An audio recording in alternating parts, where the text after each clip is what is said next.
Hola amigos, muy buenas noches. Les damos la bienvenida a esta sexta sesión científica virtual del año 2020 a nombre de la Sociedad Peruana de Ortopedia y Traumatología. Nos complace que estén presentes en esta sexta sesión científica.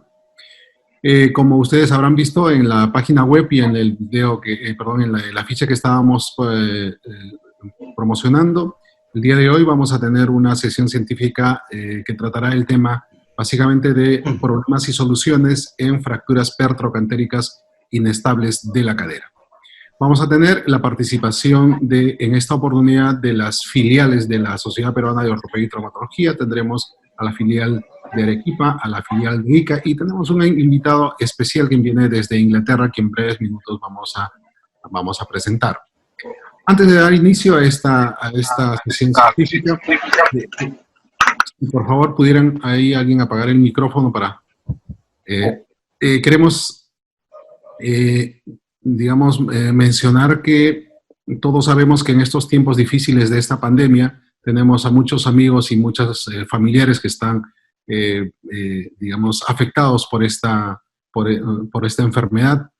Con mucha pena debemos informar que el doctor César Ábalos Arenas Cockroach, quien es miembro de esta la junta directiva, también se encuentra en estos momentos con esta terrible enfermedad y por quien todos nosotros estamos, al tanto y dando fuerza moral a la familia, y esperamos que pronto se recupere. Muy bien, como debemos continuar con nuestra misión de continuar con las actividades científicas y académicas de la sociedad.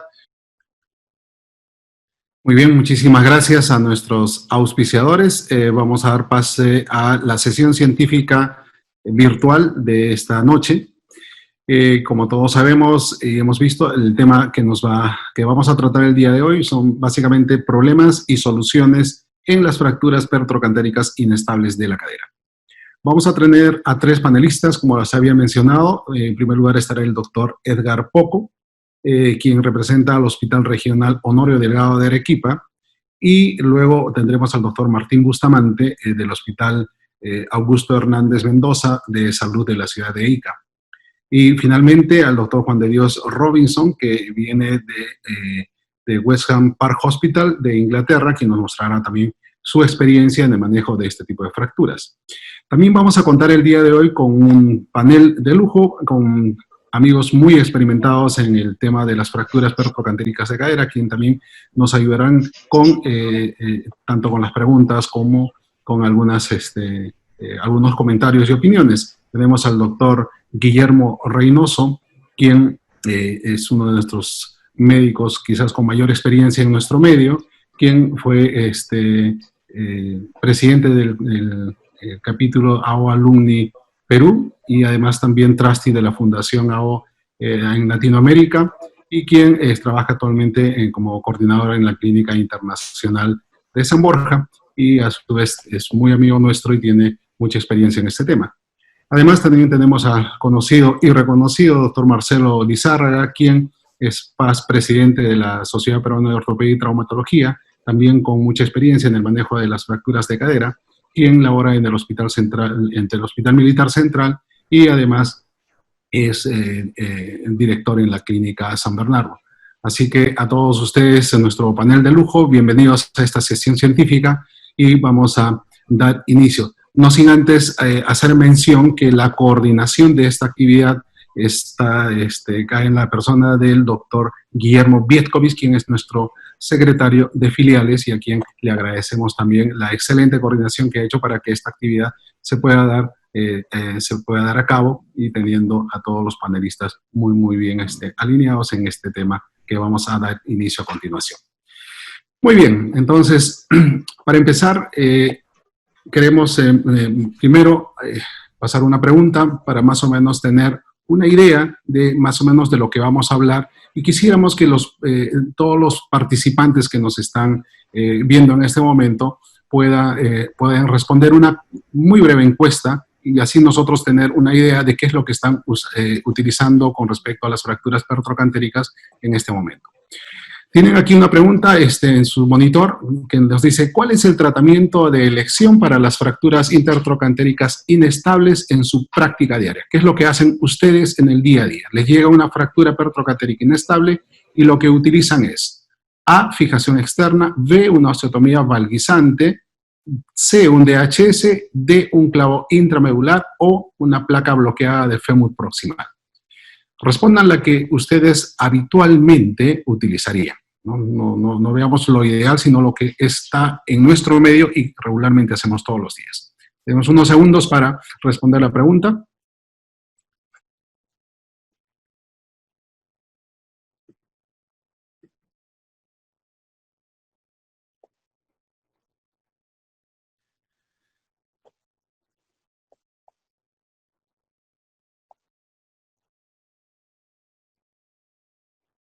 Muy bien, yo creo que ya la mayoría contestó. David, ¿tenemos algún resultado?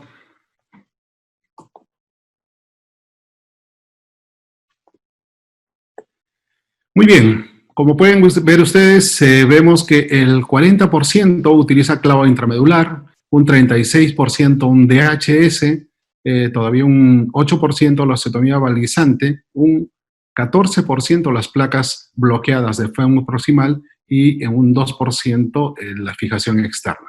Entonces vemos que todavía los diversos métodos que hay para tratar las fracturas pertrocantéricas todavía son usados en nuestro medio, así que a través de estas conferencias que vamos a ver a continuación, esperamos más o menos ir dilucidando las ventajas o desventajas de uno u otro método. Entonces, en primer lugar, vamos a dar pase digamos, a la exposición de la experiencia del Hospital Honorio Delgado a cargo del doctor Edgar Poco Paredes. El doctor Edgar Poco Paredes es médico traumatólogo, que es asistente del Servicio de Ortopedia y Traumatología del Hospital Regional Honorio Delgado de la ciudad de Arequipa, y a su vez es médico asistente de la Clínica ML en Arequipa, y es el actual presidente de la Sociedad Arequipeña de Ortopedia y Traumatología. Tiene tanto maestría en educación superior, un doctorado en salud pública, es catedrático principal de la Facultad de Medicina de la Universidad Católica Santa María de Arequipa y además ha sido fellow en el Hospital Lomas Verdes en México. Entonces, tenemos a un médico con mucha experiencia en nuestro medio, así que vamos a ver cómo el Hospital Honorio Delgado maneja este tipo de fracturas. Adelante, Edgar, y bienvenido a esta sesión científica. Tienes el micro en mudo. Tal vez lo podemos prender, Edgar. Ok. Muy Ahora bien. sí me escuchas. Adelante. Okay. Gracias, Iván. Agradecer en primer lugar a la Sociedad Peruana de Ortopedia y Traumatología por la oportunidad que me dan de poder exponer este tema respecto a un tipo de fracturas que es muy frecuente, creo, en todos los hospitales a nivel nacional. ¿Se ve, Iván? No todavía. Ha iniciado a compartir pantalla. A ver, pon tu presentación.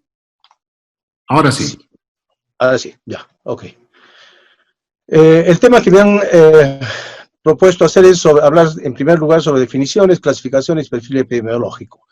La parte de tratamiento, yo creo que podemos conversarlo al final respecto a la casuística que nosotros tenemos en el Hospital Regional de Nuevo Delgado y la forma de tratamiento que nosotros realizamos en la misma. La sede hospitalaria que tenemos, donde trabajamos, es el Hospital Regional de Nuevo Delgado de Arequipa. Tiene una capacidad de 700 camas. Es un hospital que alberga a los pacientes de toda la macrorregión sur. Y el tema que nos han propuesto hablar es sobre fracturas de cadera. En realidad, mal llamado, como todos sabemos, fracturas de cadera, en realidad son las fracturas proximales de fémur que nos hemos acostumbrado hasta en los libros y revistas, se menciona como fractura de cadera, pero nos referimos a las fracturas proximales de fémur, que estas pueden ser a nivel de la cabeza, del cuello o de las pertrocantéricas. En esta oportunidad vamos a hablar sobre las fracturas pertrocantéricas. Y estas fracturas que están a nivel de los trocantes mayor y menor del fémur proximal, pueden ser desde las más simples, muy poco desplazadas, o trazos fisurarios, como se ve en la izquierda, hasta fracturas muy cominutas, muy complejas, como se ve en el lado derecho. Entonces, aquí llamamos fractura perotrocantérica inestable, que es el tema de hoy. Ya nos decía desde el año 2008 este autor que una fractura intertrocanteria inestable es la que tiene el potencial de desplazarse a pesar de lo que parece ser una reducción adecuada y una fijación interna estable. Una fractura que es reducida con una placa angulada. Esta foto es de hace 20 años aproximadamente, donde falla el implante por mala calidad ósea, o puede ser también estos DHS, que de igual forma fallan los implantes, o este DSS, o este clavo intramedular, por la fractura inestable en realidad que presentan este tipo de pacientes. Pero hay factores de inestabilidad. Estos factores de inestabilidad ya se han denominado, se conocen ya muy bien, y se mencionan varios factores de inestabilidad. Yo estoy mencionando estos 4. El primero es la combinación posterolateral. En realidad, ya desde hace mucho tiempo se conoce de que la cortical posteromedial, donde se encuentra el cálcar, que es la zona más fuerte de la parte proximal del fémur, y donde se encuentra la zona de presión de esta parte del hueso, pues si es que se produce una fractura, esto va a causar una inestabilidad grande a ese nivel para poder hacer tanto la reducción y para que se mantenga la misma. Asimismo, si es que en esta zona posteromedial se fragilidad, cuando es multifragmentaria más aún y cuando compromete la cortical posteromedial y es multifragmentaria más aún. Asimismo, algunos consideran de que la mala calidad ósea, es decir, la osteoporosis marcada, también es considerado como un factor de inestabilidad en este tipo de fracturas. Y lo que, bueno, desde hace 15 años más o menos ya se conoce es de que si hay un compromiso de la pared lateral proximal del fémur, pues esto nos da un factor de inestabilidad porque esto hace de que fácilmente se puedan fracturar. Aquí este autor, Harry Palm, en el 2007 hizo un estudio en el cual sobre 214 pacientes con fractura intertrocantérica los operó con DHS. Muchos de ellos fracturas estables e inestables. Las fracturas estables se vio de que la pared lateral se fracturó en el 3% solamente y necesitaba una reoperación del 3%. En cambio, las fracturas inestables tuvieron una fractura de la pared lateral del 31%, la tercera parte se fracturaron y necesitaba una reoperación del 76%. Por lo tanto, concluyó de que la fractura de la pared femoral lateral es el principal predictor de reoperaciones en este tipo de fracturas.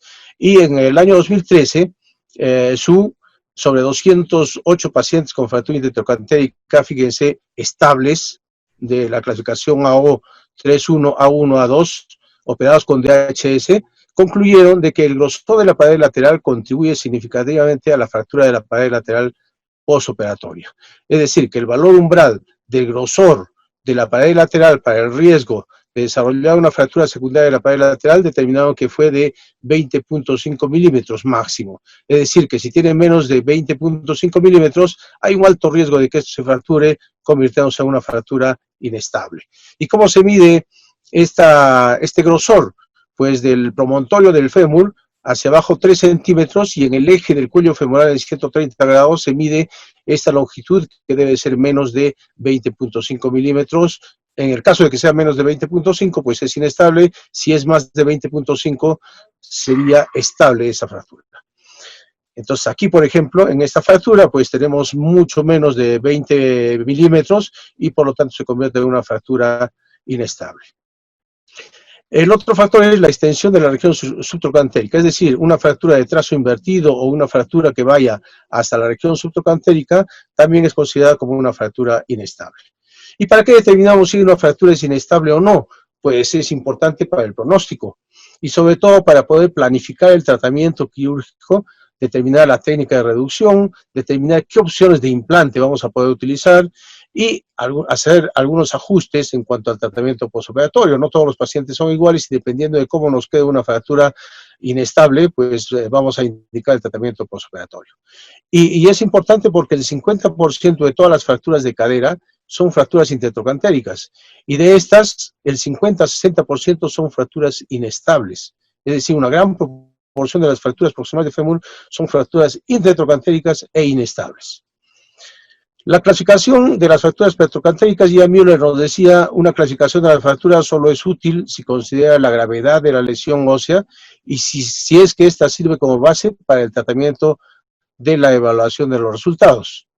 Hay varias clasificaciones, está la clasificación conocida de Evans, muy antigua, que clasifica principalmente sobre fracturas estables, aquellas que comprometen la región intertrocantérica, pero sin mucho desplazamiento ni mucha conminución, y las fracturas inestables, aquellas que son conminutas o subtrocantéricas.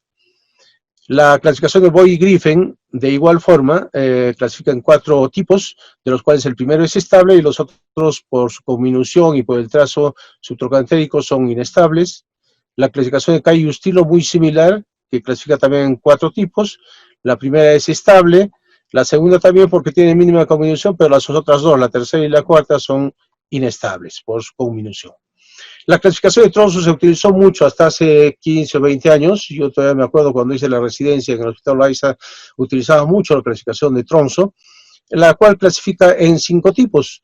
La tipo 1 y 2, que son fracturas incompleta y completa pero no desplazada, son estables, y en cambio las fracturas que comprometen la cortical posteromedial o están muy desplazadas o tienen un trazo invertido subtrocantérico, pues son inestables. Y finalmente la clasificación AO, todos sabemos que la clasificación alfanumérica pues indica 3, 1, la parte proximal de fémur, y si esa es petrocantérica, B es de cuello y C es de cabeza. Nos referimos solamente a las petrocantéricas, o sea, las 3-1A, y la A1, 1, 2 y 3 son fracturas estables. De igual forma, la 3-1A2-1 es estable también porque tiene un trazo con una fractura del trocante menor, es cierto, pero muy pequeña, que todavía persiste con estabilidad. En cambio, el resto, las 3-1A2, 2, 3 y las A3, 1, 2 y 3, son fracturas inestables por su trazo subtrocantérico. ¿Cuál es la incidencia de las fracturas de cadera? Sabemos que las fracturas de cadera, las fracturas proximales de fémur tienen una incidencia bimodal, principalmente a partir de los 60 años. También se presenta en personas jóvenes entre los 20 y 24 años, pero estas son generalmente por traumatismo muy intenso. En cambio, en los pacientes mayores de 60 años, aumenta mucho la incidencia a medida que va transcurriendo el tiempo y la edad por la osteoporosis, y principalmente, como se ve en la línea azul, sobre todo en las mujeres. Este es un estudio, sistemática revisión que se hizo en 63 países. Este es un estudio bastante amplio, casi a nivel mundial. Se revisó trabajos desde 1950 hasta el 2011, en los cuales se pusieron ciertos criterios y se encontró que la incidencia de estas fracturas proximales de fémur era mucho menor en los países africanos. En Nigeria, por ejemplo, 2 por 100.000 habitantes, en Sudáfrica 20 por 100.000, y en los países europeos, nórdicos, encuentran mucha mayor incidencia. En Dinamarca, 574 por 100.000, Noruega, 573 por 100.000, en Suecia, 539 por 100.000. La conclusión es de que hay una variación muy amplia de incidencia de este tipo de fracturas. En este mapa mundial se ve los que están en rojo, los que tienen más incidencia. Los países nórdicos en el norte de Europa tienen mayor incidencia y están de rojo, y los países africanos y Latinoamérica, principalmente Brasil, Ecuador, tienen baja incidencia de este tipo de fracturas. En cifras reales, ¿qué hemos encontrado? En Estados Unidos se encuentran 280.000 fracturas cada año, en China 230.000 y en España 40.000. En este último estudio, que se muestra del año 2020, en la Unión Europea se ha encontrado que hay 800.000 fracturas cada año en toda la Unión Europea. Y el gasto que se realiza es de aproximadamente 6.000 millones de euros por año. En el Perú, ¿cómo estamos? En el Perú sabemos de que la pirámide poblacional está cambiando completamente desde los años 50. En la izquierda se ve la pirámide poblacional del 1950 y en la derecha del 2019.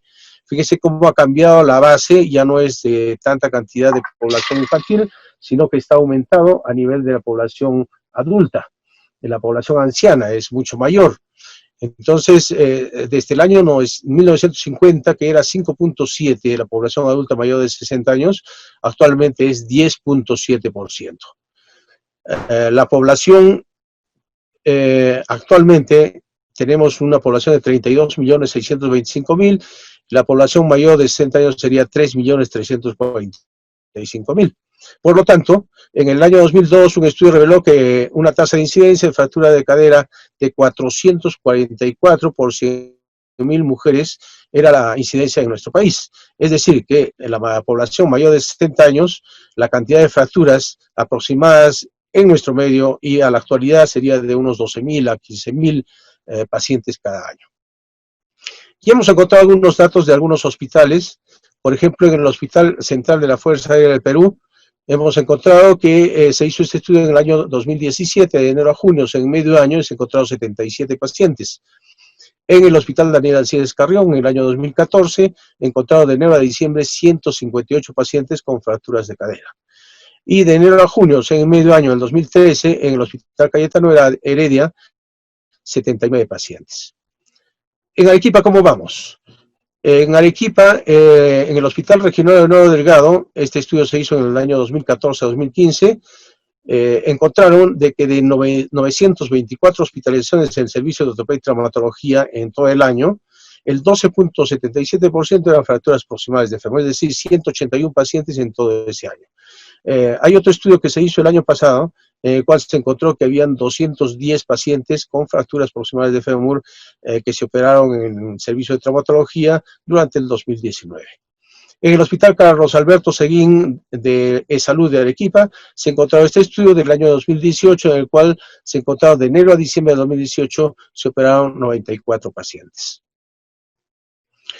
La mortalidad es muy variable, pero se sabe que la mortalidad aumenta mucho en estos pacientes cuando tienen fractura, por más que sean operados. Este estudio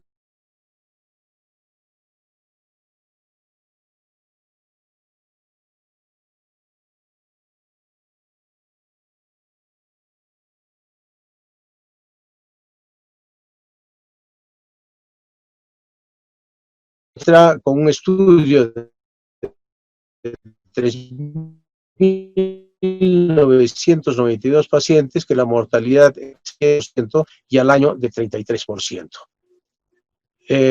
Para tratar este tipo de pacientes, entonces, ¿qué es lo que debemos hacer? El tratamiento debe ser un manejo multidisciplinario. Y el manejo multidisciplinario debe realizarse de anciano, pues en este caso la fractura requiere un tratamiento precoz. Y vamos a ver en las próximas charlas seguramente que el tratamiento debe realizarse en las primeras 48 horas. Este paciente anciano pues tiene múltiples comorbilidades y además recibe seguramente muchos medicamentos de tratamiento para sus comorbilidades. Y entonces lo que tenemos que evitar es las complicaciones de la postración. Para eso manejamos el paciente con diferentes especialidades en forma son la estancia hospitalaria más corta, menor tasa de mortalidad, menor tasa de morbilidad, disminución de los costos hospitalarios. Hay diferentes tipos de atención multidisciplinaria. En general son 4. Una en que es la clásica, donde el paciente que viene con fractura de cadera se hospitaliza en el servicio de traumatología y a partir de ahí las interconsultas a los diferentes servicios en el servicio de traumatología, pero recibe la visita diaria del geriatra. El tercer modelo es cuando el paciente se hospitaliza en el servicio de geriatría, porque muchas veces no hay camas en el servicio de traumatología, pero la visita se pasa en forma conjunta con el geriatra y el traumatólogo. Y el último modelo, que es el ideal, es el formar servicios de ortogeriatría, en el cual en forma conjunta y multidisciplinaria las especialidades que tienen que ver con este tipo de pacientes, pues pasan visita y hacen el manejo en forma conjunta en el preoperatorio y en el postoperatorio. Nos queda un minuto para tu presentación. Esto reduce la mortalidad. ¿Aló? Sí, tenemos un minuto para terminar tu presentación.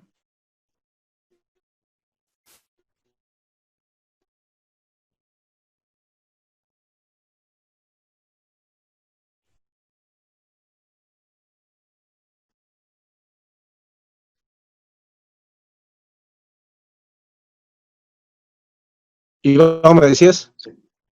Ok. En pacientes mayores, pues hay muchos factores que lo vamos a conversar al final, probablemente de la exposición, y el manejo inicial es antes de las 48 horas, hacer una evaluación de los antecedentes, de la situación social del paciente, cómo es su estado funcional antes de la caída, antes de la fractura, solicitar las radiografías necesarias, si es necesario en algunos casos.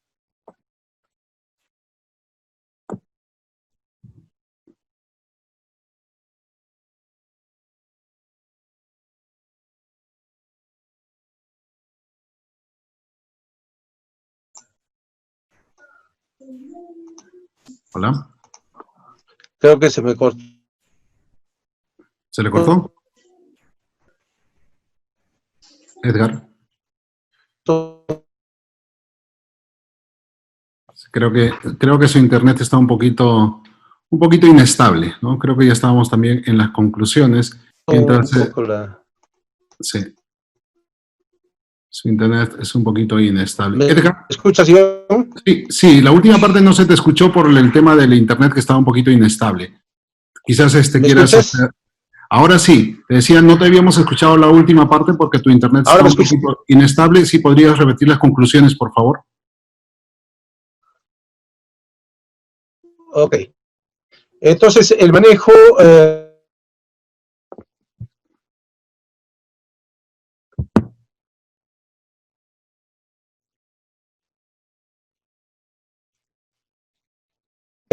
incluso con el trabajador social para poder averiguar cómo vamos a manejar en el postoperatorio de estos pacientes.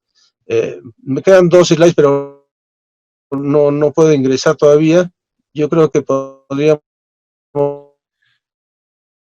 continuar nomás y al final podemos agregar lo que falta. No hay problema, lo vemos en todo caso en el momento de la discusión.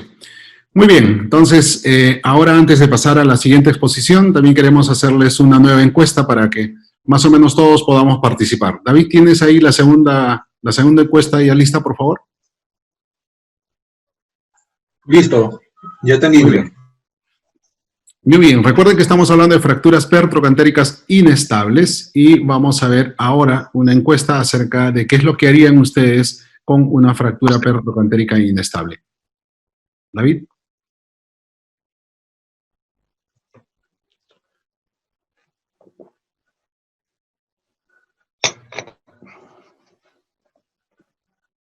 Creo que seguimos con la pantalla de...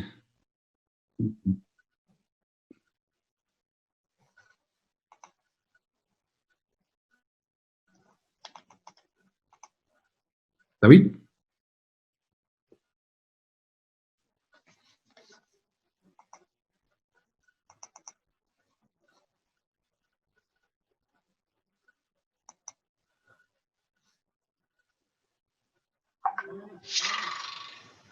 Creo que el doctor Poco, no sé, creo que no ha terminado de salir de compartir pantalla. David, ¿podrías ayudarnos, por favor? Muy bien, entonces,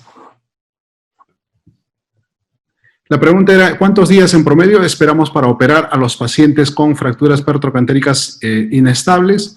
Vemos que la mayoría demora entre 2 a 7 días para hacer el manejo de una fractura, luego menos de 2 días estamos el 22% y entre 1 a 3 semanas un 23%. Vean ustedes que todavía hay un porcentaje bastante considerable en el que todavía la fractura no puede ser tratada prontamente por diversas causas que vamos a, digamos, discutir un poquito más adelante.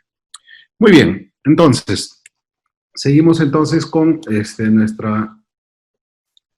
A continuación vamos a tener la presentación del doctor Martín Bustamante Vera, quien es médico traumatólogo asistente en el Hospital Augusto Hernández de Salud en la ciudad de Ica. Él es además miembro titular de la Sociedad Peruana de Ortopedia y Traumatología. Es a su vez presidente de la filial ICA de la Sociedad Peruana de Ortopedia y Traumatología. Él es a su vez docente universitario en la Escuela de Medicina Humana y además ha sido fellow en cirugía reconstructiva ósea en Sao Paulo, Brasil. Entonces, el doctor Bustamante ha sido residente, hizo su especialidad en el Hospital Central de la Fuerza Aérea, con quien tuvimos el gusto también de compartir algunas experiencias en el manejo de estas fracturas. Entonces, damos el pase para la exposición del doctor Martín Bustamante. Adelante, Martín, y bienvenido nuevamente. Muchas gracias, doctor Salce. Voy a compartir la pantalla. No sé, antes agradecerle al doctor Guillermo Sienkiewicz y a su persona como presidente de la sociedad, ¿no?, estas actividades descentralizadas que nos van a ser bastante útil, ¿no?, bastante utilidad, ¿no?, para hablar todos un mismo idioma, porque las realidades son diferentes en diferentes regiones, las realidades son diferentes. Esto es muy valioso para nosotros. Nuevamente, muchas gracias, doctor. Entonces vamos a compartir la pantalla.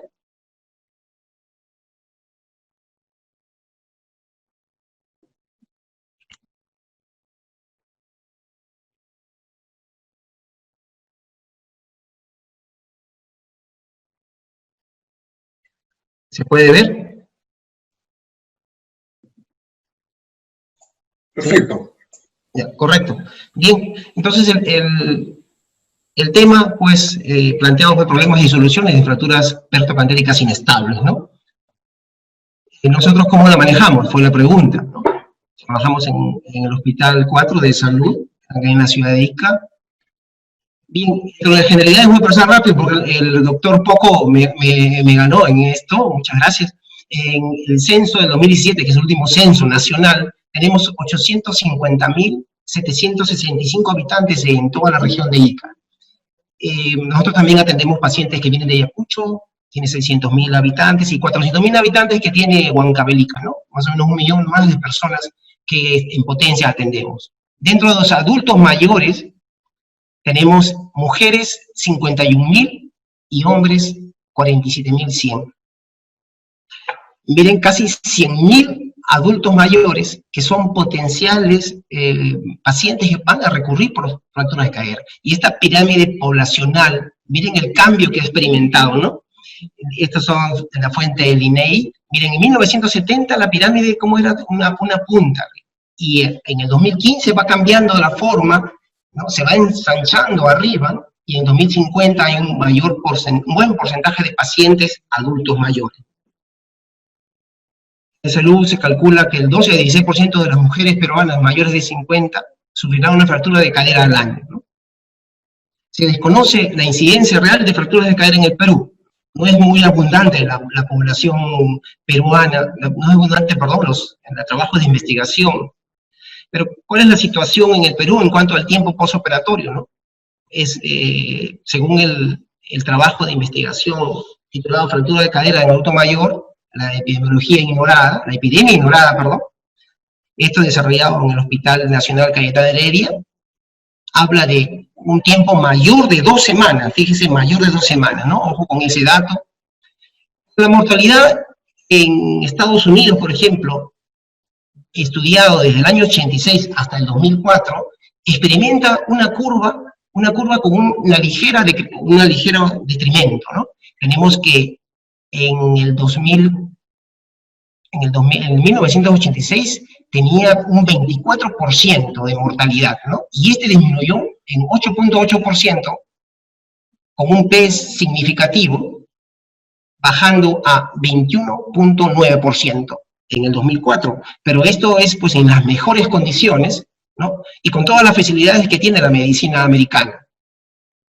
Esta es una gráfica que ya pasó el doctor Poco, ¿no? Solamente para incidir que, miren, en gris está Perú, porque no tiene trabajos que han sido reportados, ¿no? En eso tenemos una falencia, ¿no?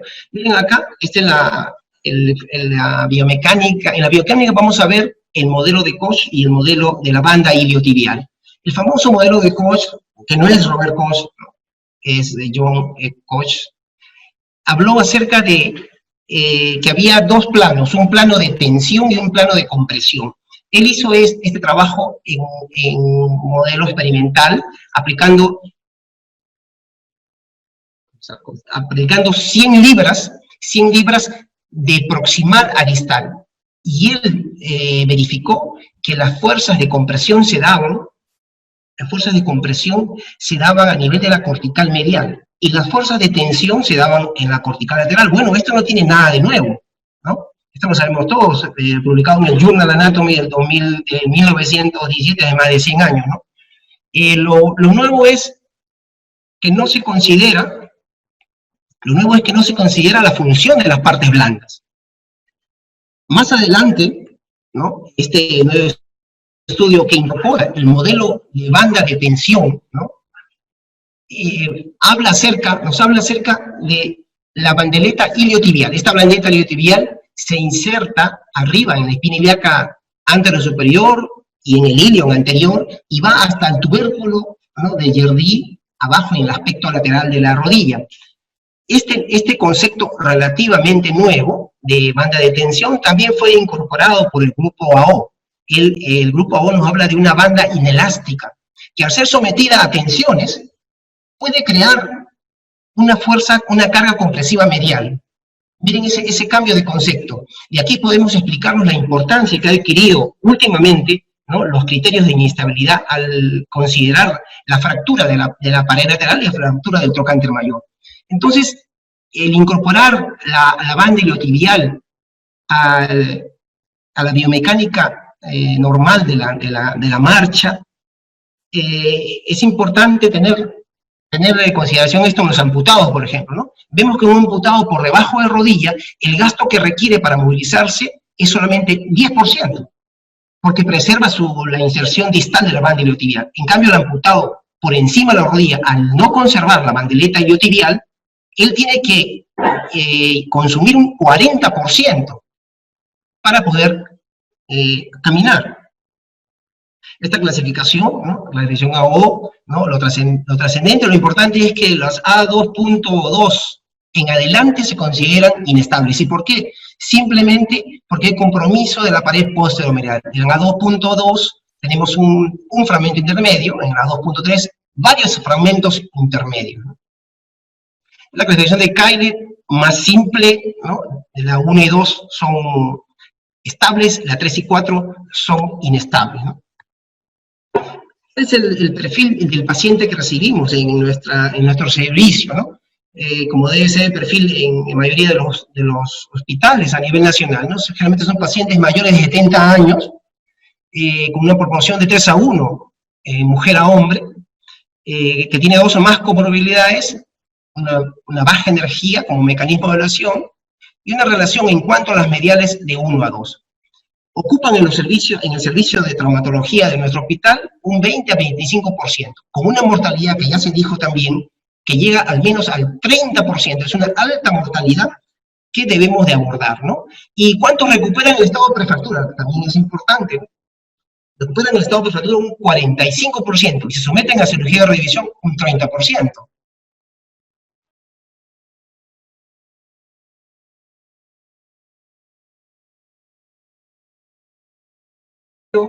Una prevención de úlceras por presión que es importante, el riesgo quirúrgico, la evaluación anestésica y su riesgo de ASA, y acá un punto importante también tratado por mi colega, ¿no?, en los servicios de ortogeriatría.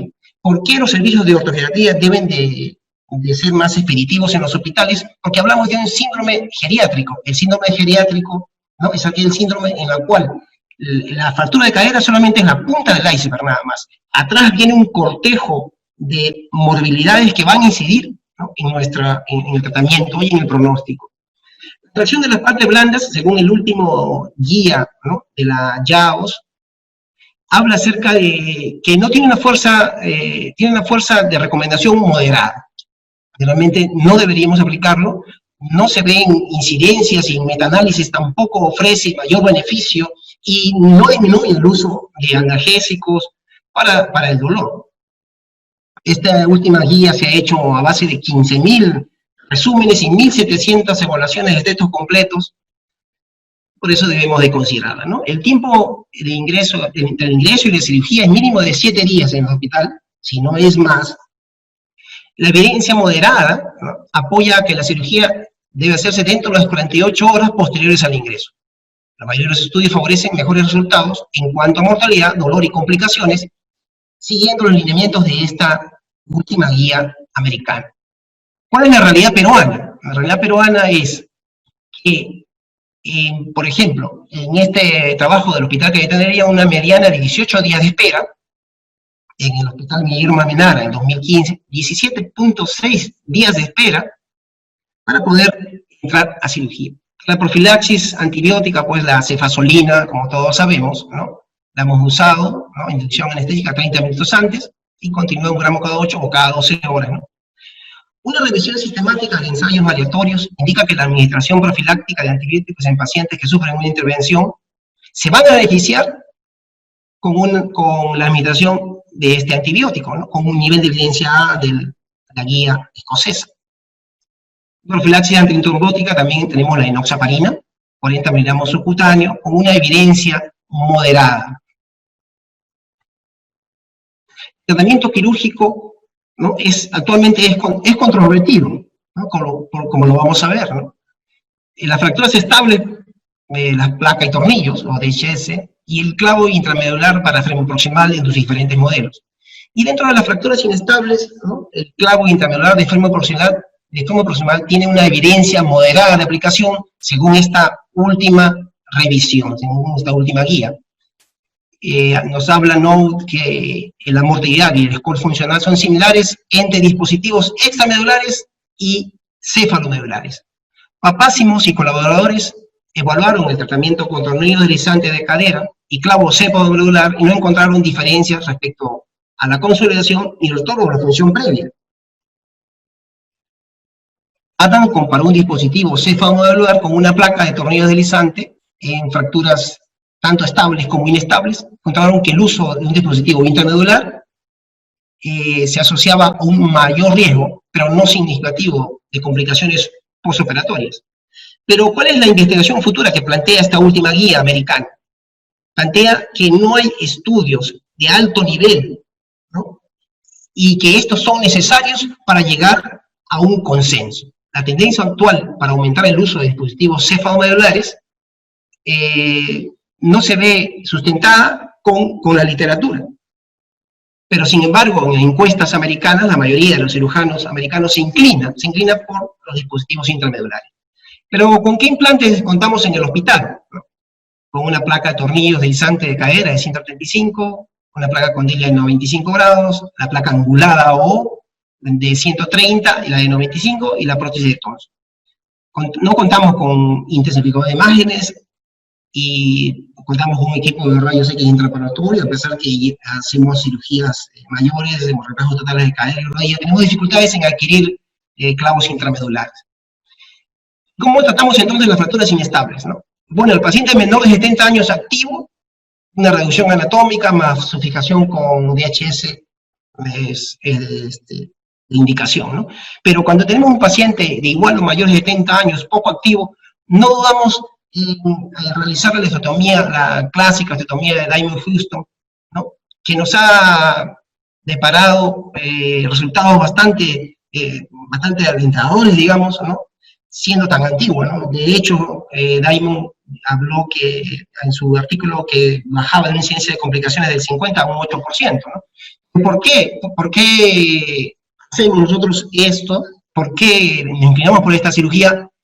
Porque hemos visto las complicaciones que tienen los colegas, ¿no?, los demás colegas, que miren acá una serie de complicaciones, miren el tornillo, el cut-out, la protrusión a nivel del cuello, ¿no?, el deslizamiento del tornillo que está haciendo ya contacto con el barril, el lift-off de la placa. Estas fracturas inestables, ¿no? ¿Qué nos dice la literatura? Que estas fracturas inestables tratadas con DHS tienen una tasa considerablemente alta de falla, que va del 4 al 15%.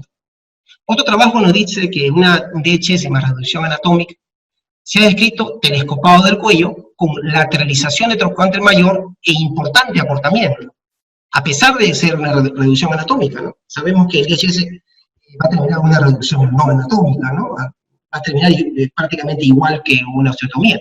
Una fractura de la pared lateral provoca el fracaso de los tornillos deslizantes. En algunos pacientes la fractura se producía intraoperatoriamente, nos decía Godfield. En un estudio de 214 pacientes los autores comprobaron que se producía una fractura de la pared externa en fracturas de tipo A2.2 o inestables, ¿no? Se producían estas fracturas y que condicionaban a inestabilidad, ¿no?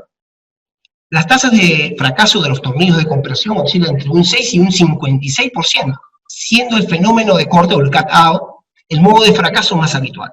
La incidencia de complicaciones puede aumentar, puede llegar hasta el 19%. Entonces, por eso nosotros hacemos la osteotomía de daño injusto, ¿no?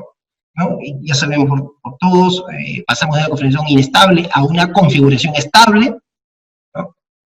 Algunas radiografías. La dismetría, que siempre se le atañe, la dismetría, menos de 30 milímetros tiene escaso efecto sobre el perfil biomecánico de la caída. La fractura intertrocantérica inestable del fémur, en un estudio prospectivo aleatorizado nos decía que en 127 pacientes con fracturas intertrocantéricas inestables, con un segmento promedio de 11 meses, no encontramos diferencias significativas en la capacidad para caminar o el fracaso de la fijación. Recordemos que lo que queremos del paciente es obtener una resolución estable y sacarlo del encamamiento. Ese es el principal objetivo. Técnicas de osteotomía, nuestro trabajo nos habla de 65 pacientes sometidos a fijación con una placa de ángulo fijo. No se encontró diferencias significativas entre la osteotomía y la reducción anatómica.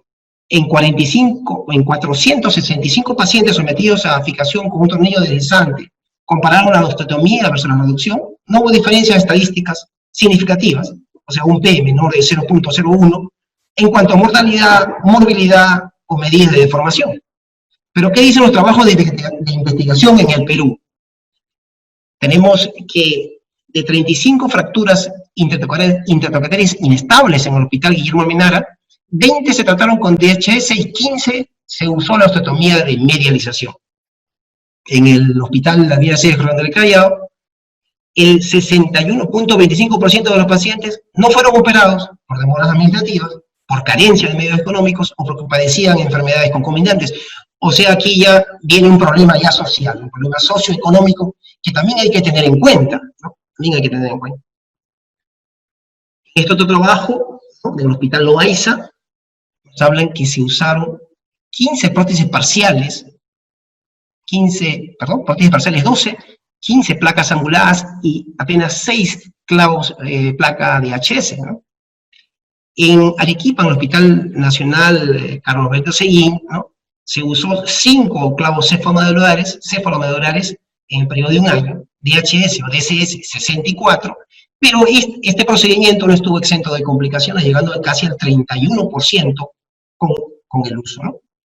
Por esto, nosotros venimos realizando esta osteotomía de medialización y que en nuestras manos ofrece buenos resultados, pero hay que tener en cuenta, pues, los medios con los que contamos, ¿no?, y las dificultades en logística que tenemos. Muchas gracias, dejándole un saludo, ¿no?, con esta vista de la Hacienda Atacama, el primer viñedo de Sudamérica.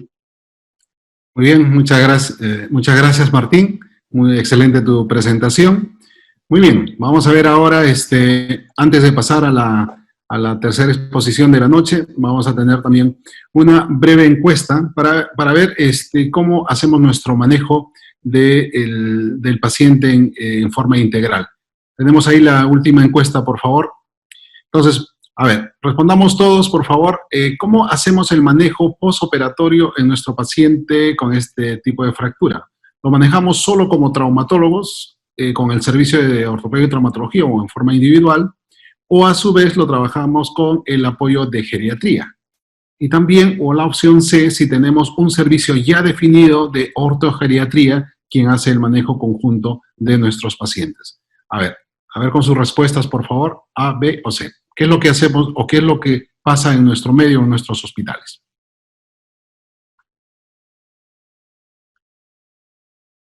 Muy bien, vamos respondiendo.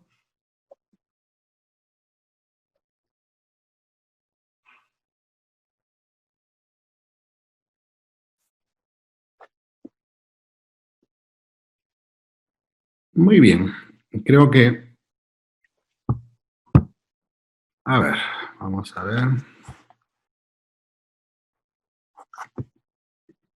Muy bien, entonces vemos que las respuestas es que la mayoría de los servicios lo maneja solamente la parte traumatológica. El 61% maneja, solamente el traumatólogo hace el manejo del paciente con una fractura perotrocantérica.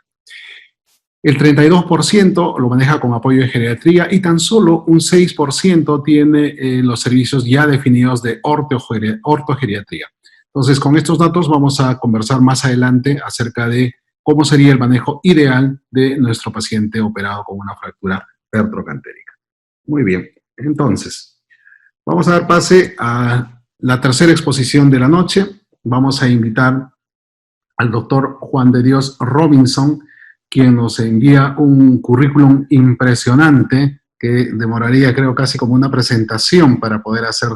Pero básicamente el doctor trabaja en es jefe de servicio de ortopedia y traumatología y ortopedia pediátrica en Freeland Park, en la Fundación Trust, en los hospitales Westham Park y Heatherwood en Inglaterra. También ha sido jefe de servicio en Nueva Zelanda, en el Reino Unido, también en Afganistán e Irak. Tiene amplia experiencia como cirujano de trauma de la Cruz Roja Británica, ¿no? Y ha estado en muchas instituciones teniendo mucha experiencia en el manejo de este tipo de fracturas. Además, tiene muchos reconocimientos y premios de honor. Ha sido de organizaciones como la American Academy of Orthopedic Surgeons, la OTA, ¿no? Y tiene una mención de honor por reconocimiento al estudiante de posgrado mexicano más valioso en el Reino Unido, ¿no? Y además tiene también muchos trabajos de investigación en el área de traumatología.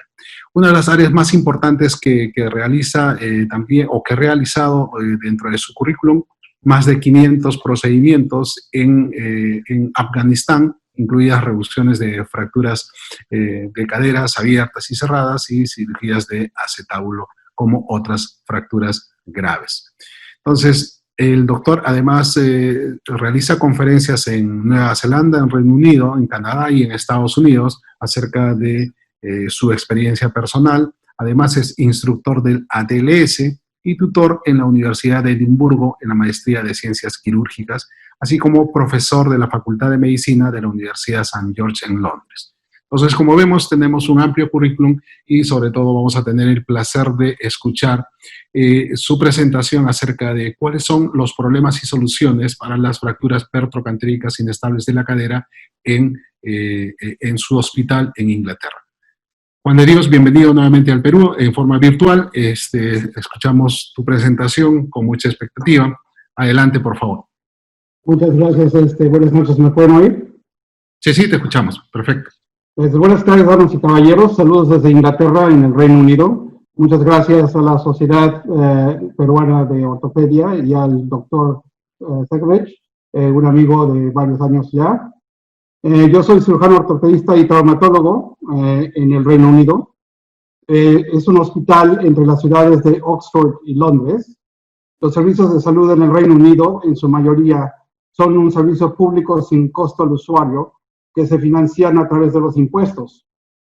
Tenemos alrededor de 23 centros de trauma mayor donde se maneja el politraumatismo, las fracturas expuestas y el trauma serio pediátrico.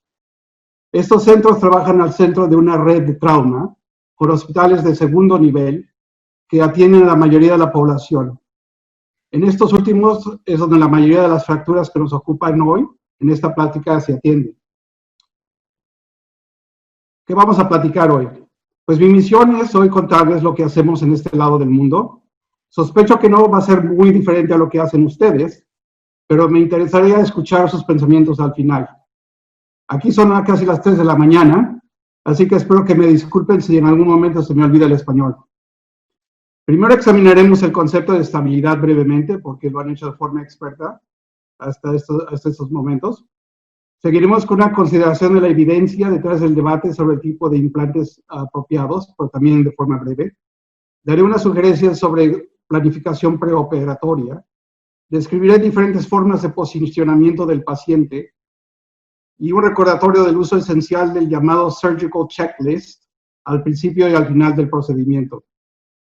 algunos consejos y trucos sobre técnicas de reducción, y discutiremos brevemente la longitud de los clavos, costos y los beneficios y complicaciones. Con suerte tendremos algún tiempo para discusión y preguntas al final. Tal vez alguno de ustedes reconozca al profesor Janudis, que dice lo siguiente: la efectividad mecánica de la fijación interna está determinada por el cirujano y por las siguientes variables independientes: la calidad ósea, la geometría del fragmento, calidad de reducción, la selección adecuada del implante y la colocación correcta del implante.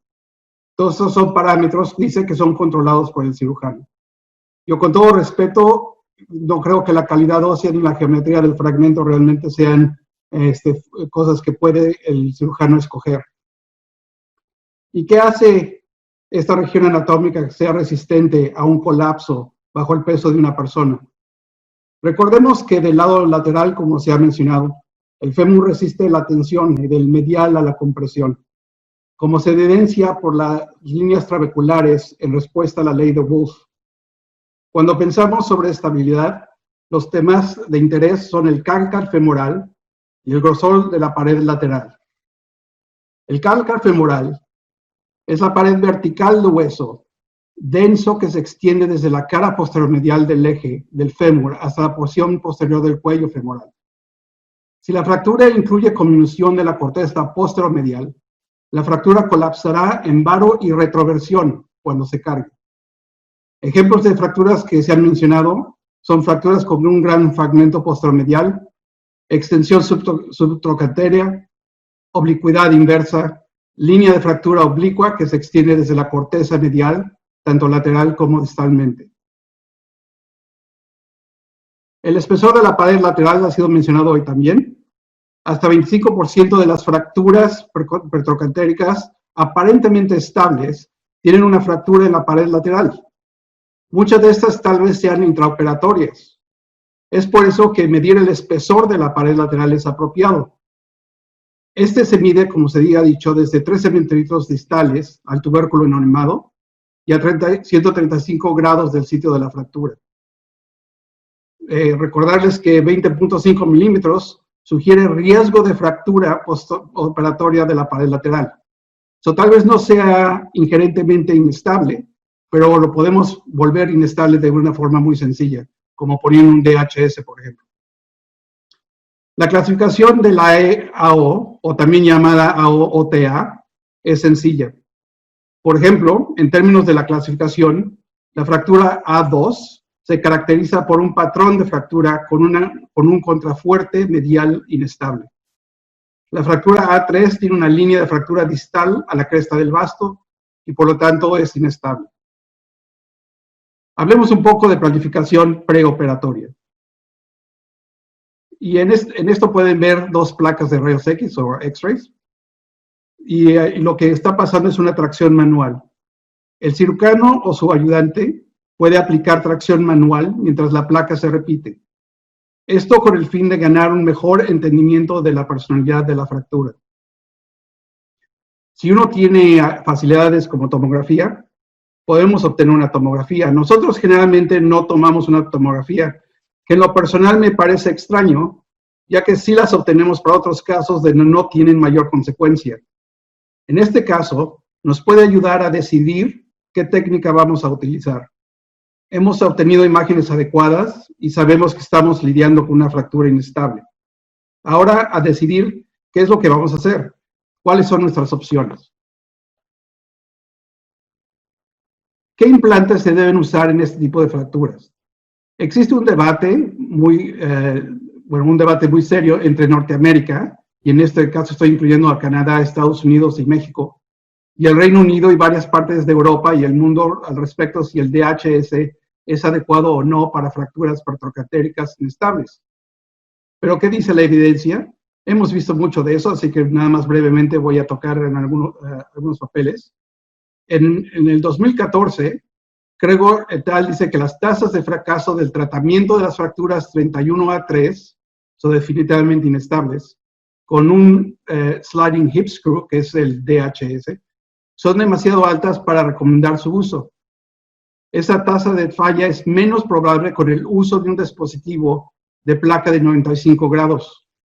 Sin embargo, 2 estudios han indicado una probabilidad aún menor de reoperación con un clavo en comparación con un dispositivo de placa de 95 grados. Se necesitan estudios adicionales para comparar placas de 95 grados con clavos. La función del abductor y los verdaderos resultados funcionales del paciente deben incluirse en estos estudios en el futuro, según Kregor. Otro estudio de Bretherton et al. En el 2016 está básicamente de acuerdo en que encuentran que usando un DHS o un SHS hay una medialización del fémur muy importante. Pero ¿y si uno no tiene un clavo, qué opciones puedes tener?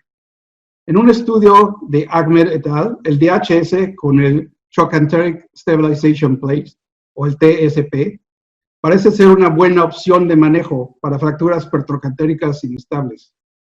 Por el contrario, el uso del proximal locking plate en el fémur, en fracturas pertrochantéricas en ancianos, no parece ser una buena alternativa. El título de ese papel, el DHS con TSP, parece ser una buena opción de manejo para fracturas pertrochantéricas. Y yo he tenido alguna experiencia con estos y estoy seguro que muchos de ustedes también, y han sido bastante exitosas. Si examinamos los clavos en respecto a si hace alguna diferencia usar un clavo largo o uno corto, Shannon et al. Publicó un papel donde dice que los clavos cortos y largos para fracturas de fémur pertrochantérico experimentaron resultados funcionales comparables, medidos por el SF36 y el Harris Hip Score. En comparación con el grupo de los clavos largos, los pacientes con los clavos cortos no experimentaron diferencias de la fractura periimplantaria o el corte del tornillo de tracción y toleraron hasta 3 centímetros de extensión de la línea de fractura subtrochantérea. Sin evidencia definitiva que identifique la superioridad de un clavo largo contra uno corto, dice Baldwin et al., la decisión de usar uno versus el otro debe basarse en las características de la fractura, los factores del paciente y el costo, así como la preferencia y experiencia del cirujano. Hablemos brevemente del bloque distal. Baldwin et al. Dice, para patrones inestables, se ha recomendado el uso de tornillos de bloqueo distales, basados en estudios biomecánicos. En un estudio de cadáveres de fracturas de caderas intertrochantéricas de 4 partes, Gallagher et al. Recomendaron que las fracturas de cadera intertrochantéricas inestables se traten con tornillos de bloqueo distales, puesto que les da una estabilidad de rotación.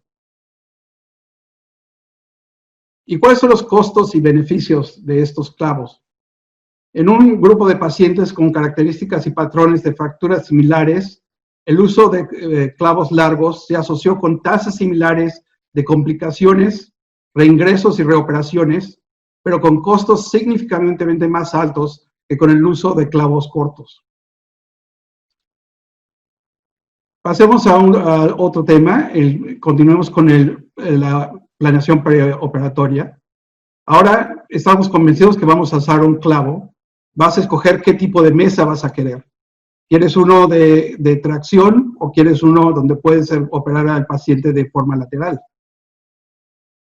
Lo que tienes que decidir primero es cuál es el posicionamiento del paciente.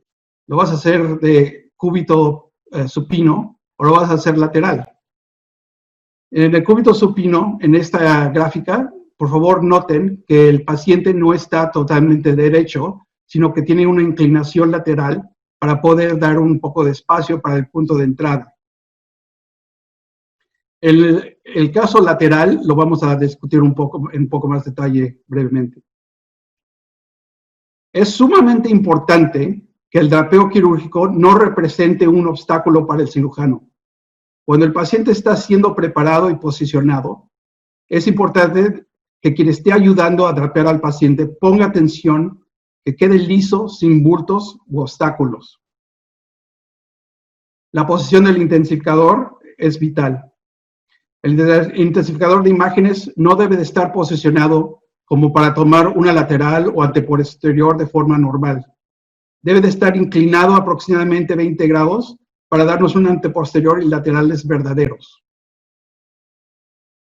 Ahora regresamos a la posición lateral de la que estaba platicando antes. Esta posición es para fracturas muy proximales con flexión de la porción proximal. Al estar lateral, ustedes pueden ver que el muslo se flexiona y reduce la fractura más fácilmente. También es recomendada para pacientes obesos, pero por favor observen la posición del intensificador de imágenes. Este paciente no tiene nada de obeso, pero da el ejemplo de por qué lo están poniendo en una situación lateral. Lo pueden ver con los rayos X abajo, no hay ningún problema en obtener las imágenes adecuadas. Una vez más, la posición lateral, con cirujano en acción, por favor noten la posición del paciente y del intensificador y del cirujano.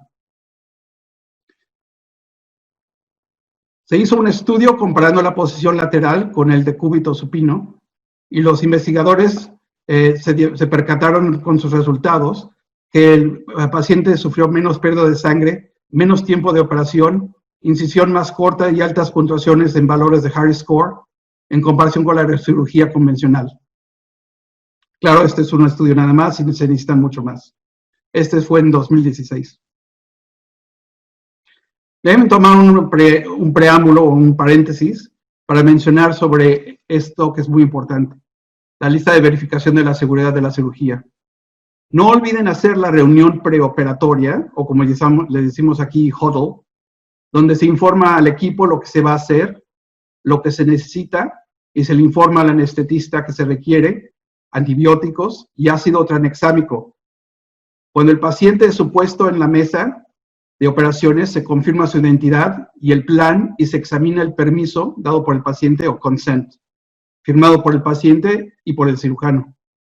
Justo antes de la operación, cuando todo está listo, los instrumentos alistados, los rayos X, todas las imágenes y todo debe estar en su lugar. Hacemos un time out. Ese es el momento en que la Organización Mundial de la Salud nos dice que es el momento de tomar pausa y cerciorarnos que todo está en orden. Generalmente, el anestesista o su ayudante lo hace. Yo encuentro que siempre lo quieren apresurar a uno en esos momentos, pero no los dejen. Tomen el tiempo que se requieren para asegurarse que todo esté en orden. Al final de la operación, se hace otro time out, donde se checa qué se hizo, que se logró lo que se trataba de hacer, si hubo alguna preocupación, o si se tiene que decir algo para los que están en la recuperación o recovery. Por favor, no se les olvide seguir este ritual para todas sus cirugías. Es difícil, pero si se trata de hacer, se puede lograr. Finalmente, empecemos a hablar un poco sobre la reducción, que estoy seguro que es lo que más quieren oír. Empiezo por pedirles que se abstengan de usar el clavo como instrumento de reducción. También la tracción por sí sola puede no ser suficiente, sobre todo en esas fracturas subtrocantéricas. Uno tiene que estar preparado en abrir, en abordar, para poder reducir. Recuerden también que la versión varía entre la población. Entiendan la deformidad antes de la operación. Miren la rodilla y el troncantero menor. Finalmente pregúntense, ¿está en varo la reducción? Dibujen una línea mental desde la parte superior del Greater Trochanter, del GT, hasta el centro de la cabeza femoral. Esta es una lista de los instrumentos de reducción en inglés, que estoy muy seguro que todos están familiarizados. Empecemos por lo más sencillo, el joystick o palanca de control, en donde ven en estas dos rayos X, donde se puede usar un sham spin o alambres de Kunstler, o K-wires, como le decimos acá, y donde se puede introducir para reducir la flexión o procarbatum del fragmento proximal. También se pueden usar abrazaderas, que se me hace un nombre muy curioso en español, clamps en inglés. En el primer rayo X pueden ver que hay una flexión todavía, pero con una pequeña incisión lateral se puede introducir la abrazadera, se puede reducir. Ven que esta es una vista perfectamente, bueno, casi perfectamente lateral. El empujador de punta, no sé, ustedes tal vez tengan un mejor nombre para él, pero con una pequeña incisión se puede introducir y presionar sobre el fragmento proximal del lado anterolateral para poder reducir y entonces poder introducir el alambre guía. Algo tan humilde como el retractor de Hoffman se puede usar para reducir el mismo problema. Y el alambre de Cerclage, que tiene tan pobre reputación, no sé por qué tiene tan pobre reputación, porque en realidad todo depende de las manos que lo usen. Si usas una incisión pequeña, si usas los instrumentos adecuados y si no estás forzando la situación, entonces no vas a devascular los tejidos blandos que alimentan el hueso. Esto nada más es para recordarles sobre los tornillos Polar o bloqueadores que ayudan a reducir la fractura en cualquier parte de un hueso largo, pero la complicación es que tienen que estar bien planeados y no pueden hacerlos nada más ahí porque puede tomar bastante tiempo si lo toman en el lado equivocado. Un humilde gancho puede ayudar mucho. Y algo más complicado es hacer un pequeño abordaje, reducir la fractura y mantenerla estable con una placa. Y esta placa puede ser un 1/3 tubular plate, no tiene que ser nada especial. Con tal de que mantenga la reducción suficientemente tiempo para que podamos hacer the entry point con el wire. Otros sistemas que podemos usar son fijador externo, un distractor o una pinza colineal. Al final de cuentas, lo que queremos lograr es esto: una limpia entrada medial a la punta del trocánter mayor. ¿Y por qué queremos lograr esto? Porque si fallamos en esta misión, vamos a acabar en varo. Si nos acordamos al principio de la plática, quedamos que la forma de fallo del hueso es posterior y en varo. Si dejamos la reducción en varo, el paciente ya está a la mitad del camino a la falla.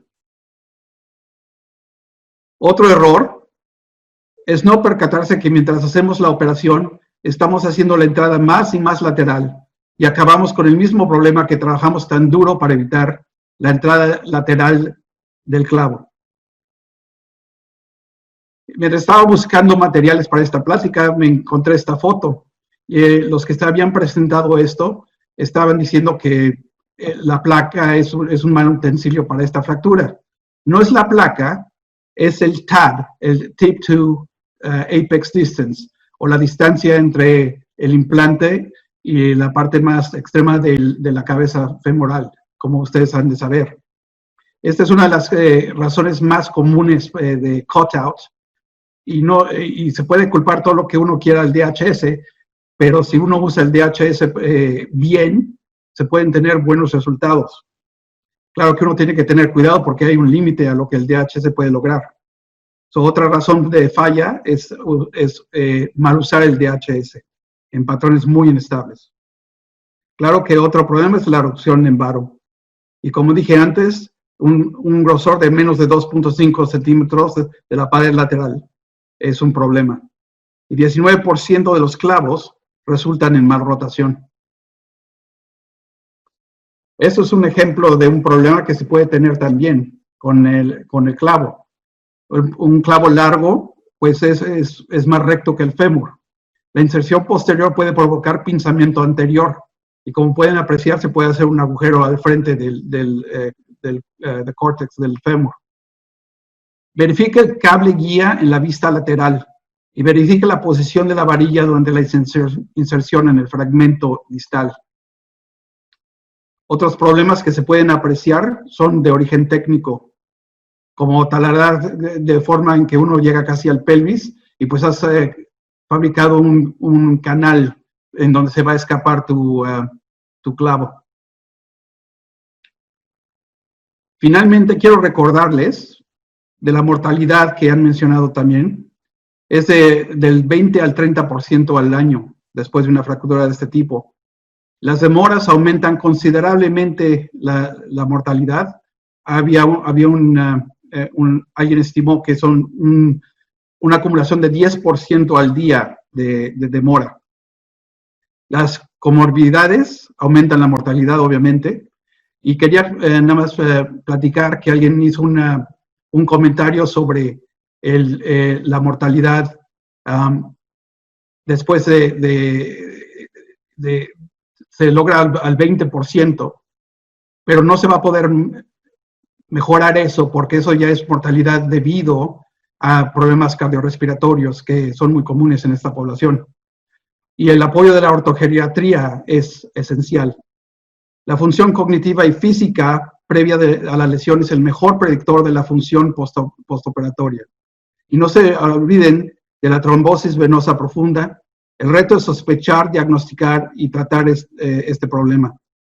Es importante que documenten qué ocurrió antes de llegar a su práctica, si eso es lo que ha pasado. Y se debe administrar profilaxis mecánica y química.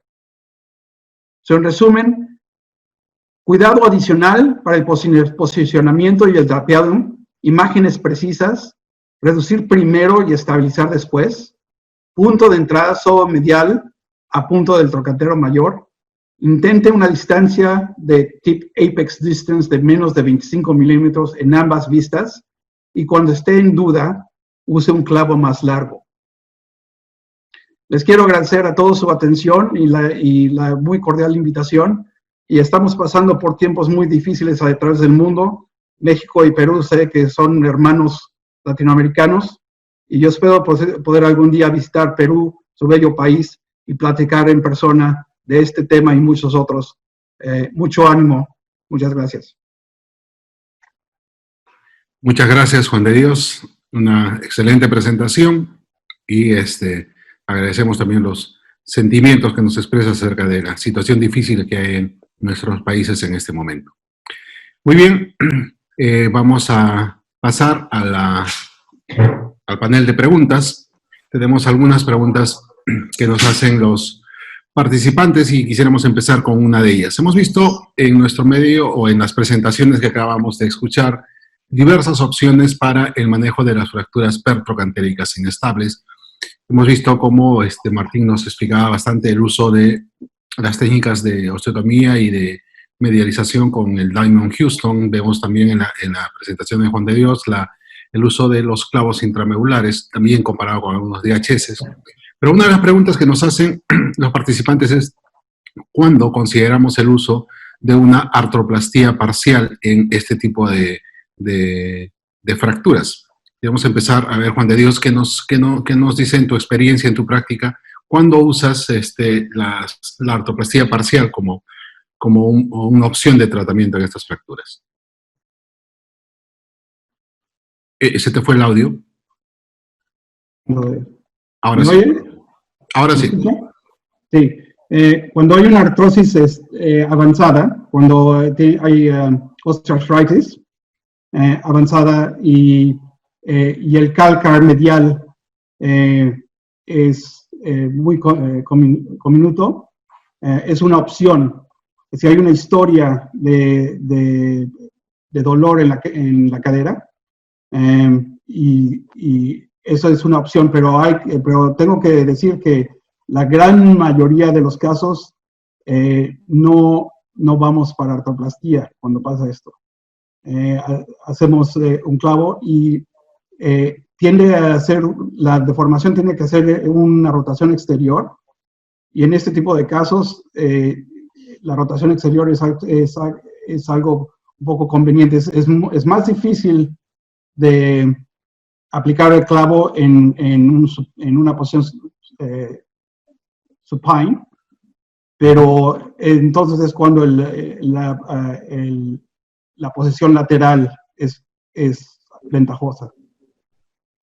Muy bien, entonces entendemos que casi no usas mucho la artroplastía total y tampoco la prótesis parcial. ¿Las endoprótesis tampoco las utilizas? No, la usamos, pero no para las extracapsulares.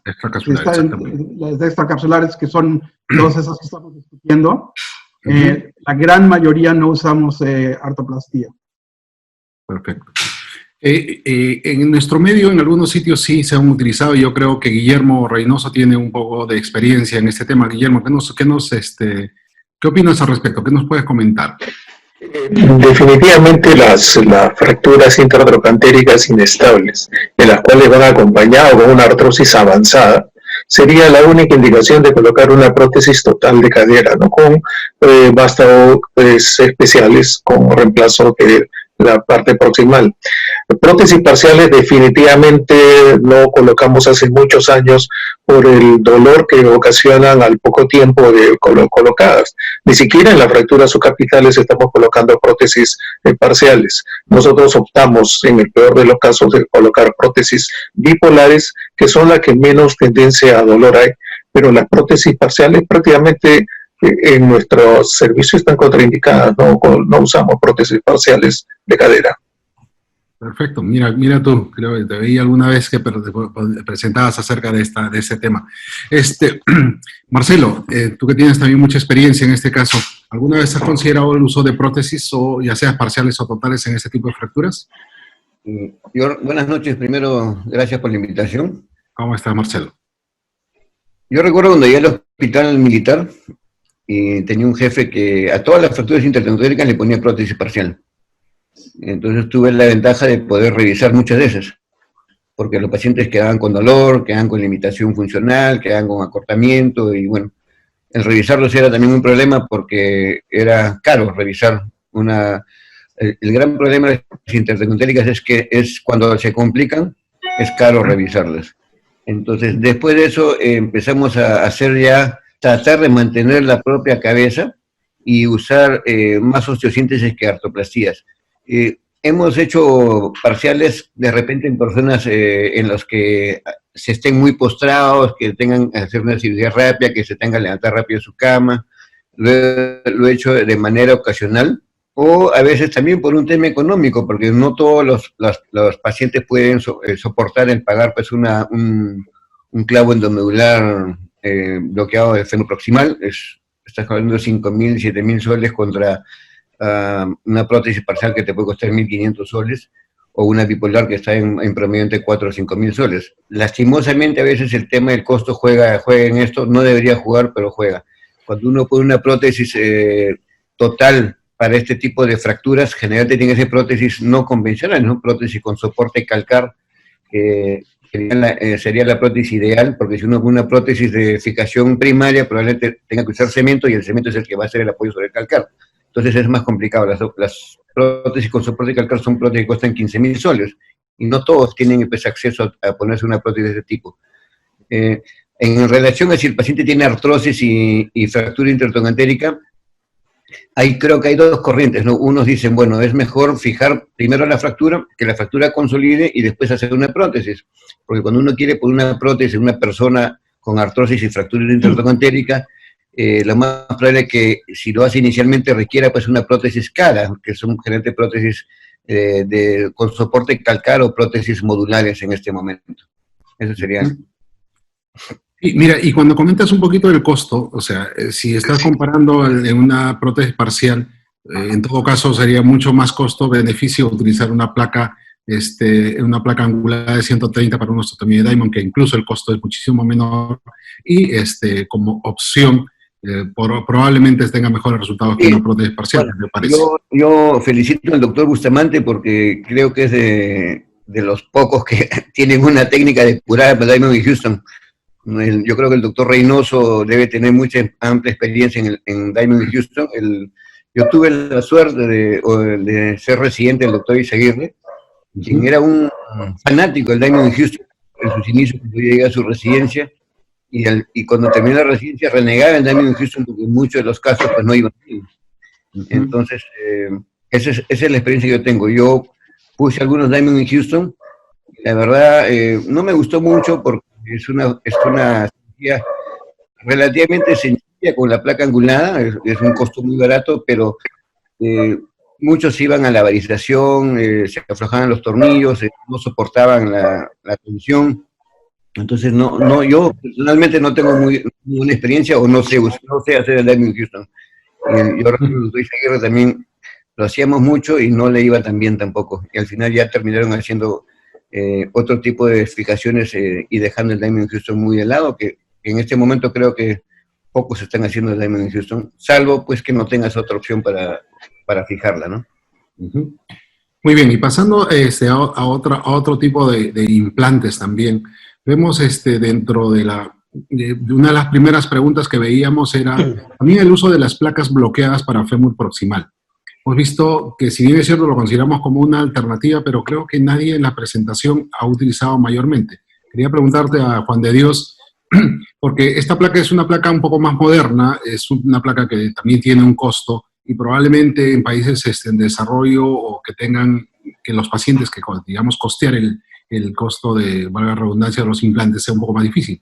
Pero como nos menciona Juan de Dios, en el hospital donde trabaja, el costo no lo paga el paciente, sino el sistema. Entonces, en este caso, ¿tienen experiencia qué tanta experiencia tienes con el uso de las placas bloqueadas de fémur proximal, las placas anatómicas?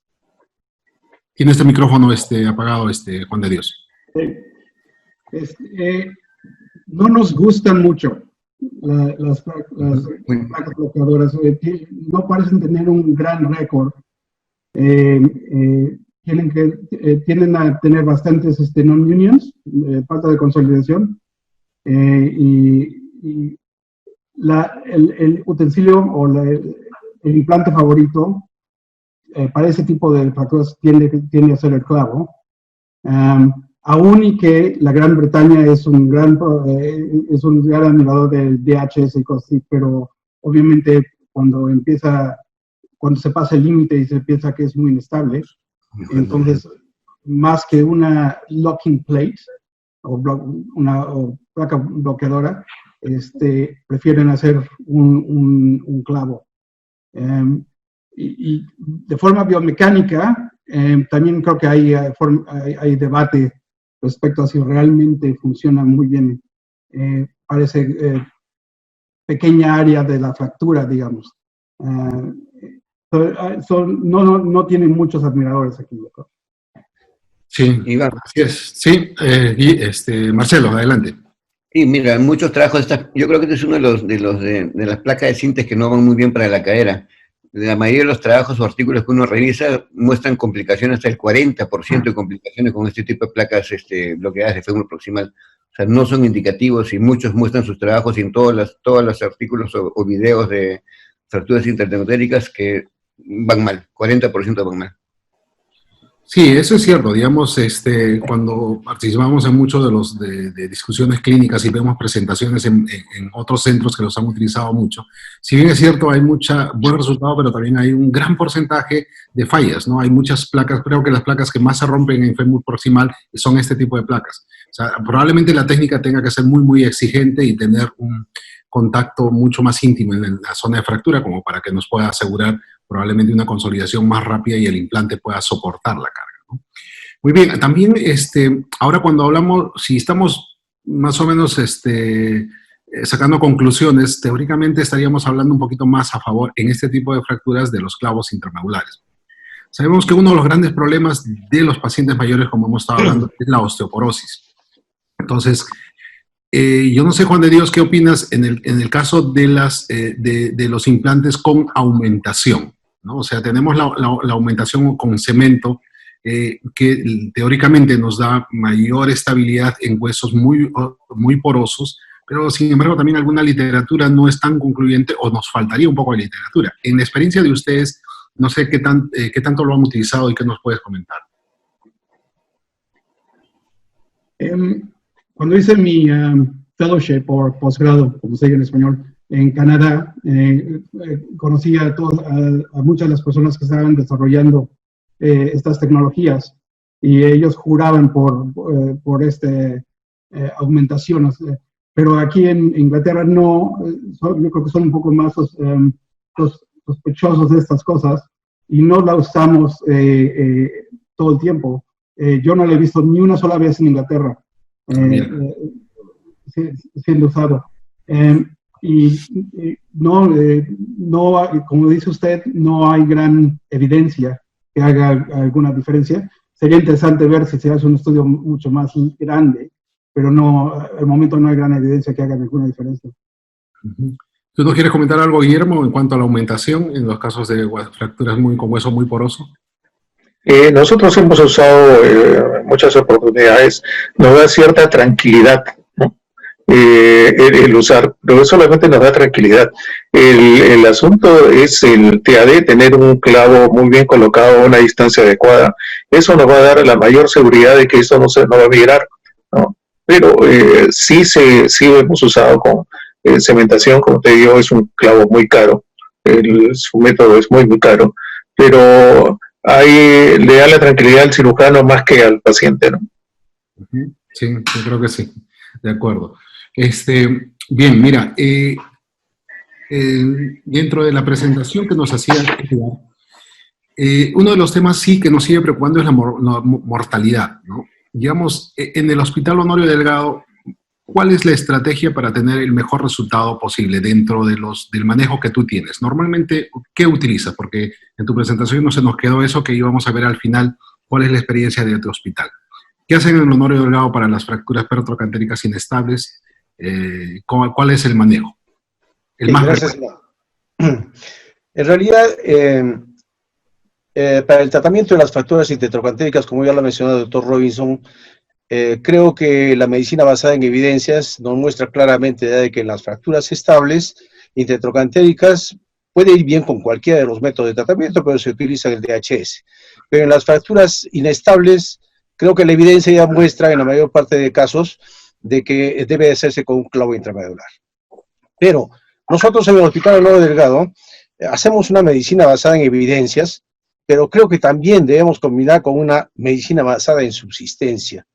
Porque, como lo han mencionado los otros colegas a nivel de Perú y de Latinoamérica, pues nos dependemos mucho para utilizar un tipo de implante de el SIS, de lo que nos pueda proporcionar el SIS, el sistema de seguridad para los pacientes del Ministerio de Salud, o de lo que pueda comprar el paciente. En el Hospital Honorio Delgado, en estos últimos 3 años, el SIS no está comprando ningún tipo de implantes. Entonces, el paciente es el que tiene que comprarlo. Ya se ha hablado ya de los precios. Entonces, los precios prácticamente de los implantes es lo que en cierta forma nos guía para poder hacer un tipo de tratamiento. A pesar de que sabemos que en estas fracturas inestables debemos utilizar un clavo cefalomedular, pero muchas veces en estos casos utilizamos el DHS. Hablando de lo que mencionó el doctor Bustamante también de las osteotomías valguizantes, en algunos casos también nosotros lo utilizamos, ¿no? Sobre todo en pacientes que son muy añosos, que tienen poca funcionalidad y que a pesar de que sabemos de que cambia completamente la anatomía y la biomecánica al hacer la osteotomía valguizante, que puede ser por Diamond o por Sarmiento, ambas técnicas creo que dan más o menos los mismos resultados, pero nos dan gran estabilidad para poder pararlo lo más prontamente posible al paciente y que no esté encamado para evitar las complicaciones que esto presenta. Y respecto a tu pregunta, lo que estamos tratando nosotros de hacer en el servicio de traumatología es trabajar con geriatría.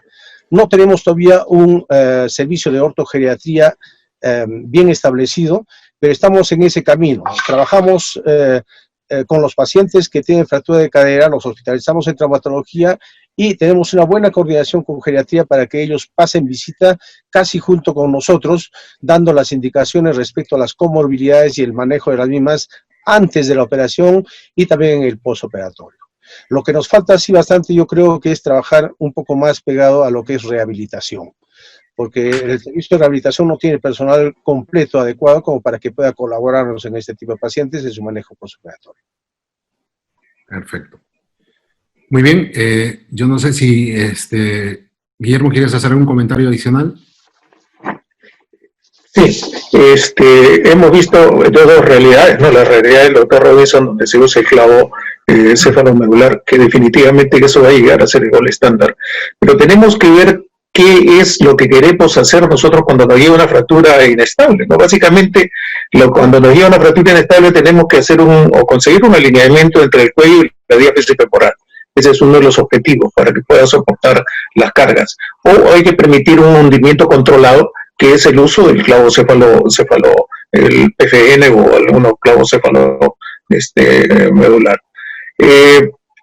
sobre las osteotomías, que es la primera parte, que era el alineamiento entre el cuello y la diáfisis femoral, en el hospital hemos tenido muchas experiencias acerca de las osteotomías. Tanto la Damon Houston como la Smith Peterson, ¿no? Hablemos que la Damon Houston es que se mete el cálcar dentro de la cavidad femoral, y la Smith Peterson es la que se hace a 90 grados del cuello y a 45 grados de la diáfisis femoral. Las dos nos dan la facilidad de una carga muy temprana.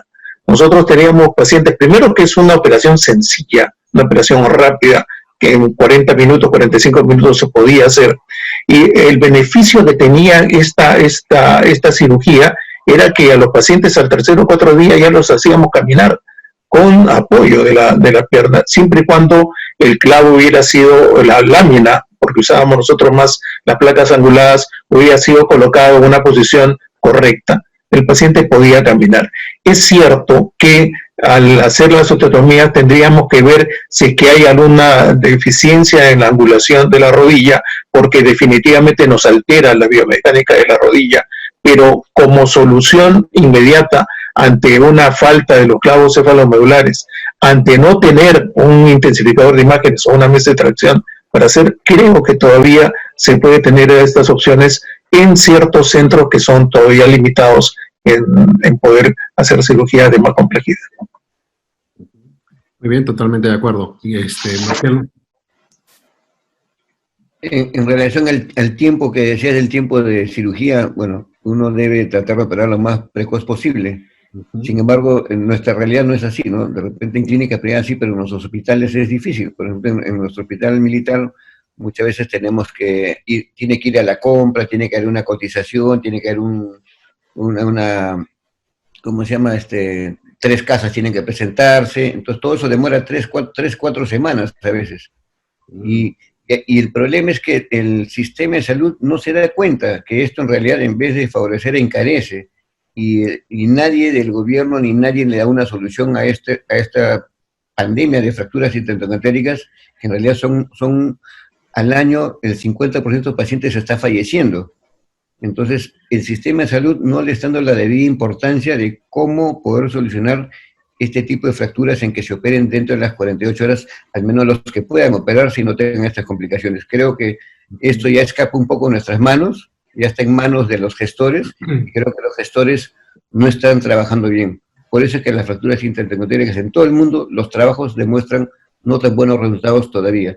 Y a pesar de que hay mejores clavos y mejores sistemas, la mortalidad sigue siendo igual. Muy bien, gracias Marcelo. Martín, ¿algún comentario final antes de terminar? ¿Estás ahí, Martín? Tu micro está apagado, Martín. Oh, perdón. Entonces, yo justo quería comentar a los colegas que colocan clavos cefalomedulares o intermedulares, que a lo que decía el doctor Marcelo, la mortalidad sigue siendo alta, sigue siendo de 30 o más % al año, aún use un clavo TFN, un PFN, o de última generación, mi mortalidad es alta. Entonces, ¿cuál es la lógica de usar un clavo intramedular si mi mortalidad va a ser la misma? Esa pregunta abierta. A ver, sí. Juan de Dios.